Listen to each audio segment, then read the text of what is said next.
আজকে তোমাদের সাথে শেয়ার করতে চলেছি ফুলকপি আলু দিয়ে রুই মাছের ঝোল। প্রথমে মাছগুলো ভালো করে ধুয়ে নুন হলুদ মাখিয়ে নিতে হবে। এরপর মাছগুলো ভাজতে দিয়ে আলুগুলি সিদ্ধ করে নিতে হবে। আর এখানে আমি শিলে বেটে নিচ্ছি পেঁয়াজ, আদা ও রসুন। মশলাটা বাটা হয়ে গেলে পরিমাণ মতো নুন হলুদ দিয়ে ফুলকপিগুলো লাল লাল করে ভেজে তুলে নিতে হবে। এরপর কড়াইয়েতে তেল দিয়ে ফোড়ন দিয়ে দিচ্ছি তেজপাতা আর শুকনো লঙ্কা। তারপর টমেটো কুচি ভালো করে ভেজে বেটে রাখা মশলা দিয়ে দিচ্ছি। তারপর নুন হলুদ লঙ্কা একসাথে দিয়ে ভালো করে মশলাটা কষিয়ে নিতে হবে।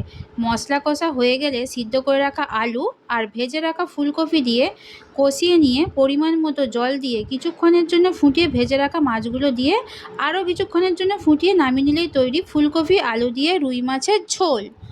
এখানে আমার রান্না কমপ্লিট হয়ে গেছে। তোমাদের ভালো লাগলে তোমরাও বাড়িতে ট্রাই করো। আর আমাদের চ্যানেলটাকে প্লিজ সাবস্ক্রাইব করে দিয়ে আমাদের পাশে থেকো। লাইক, কমেন্ট অ্যান্ড শেয়ার করতে প্লিজ ভুলো না। তোমাদের কার কার ফুলকপি আলু দিয়ে মাছের ঝোল খেতে ভালো লাগে প্লিজ কমেন্টে জানিও। আজকের ভিডিও এই পর্যন্ত, বাই।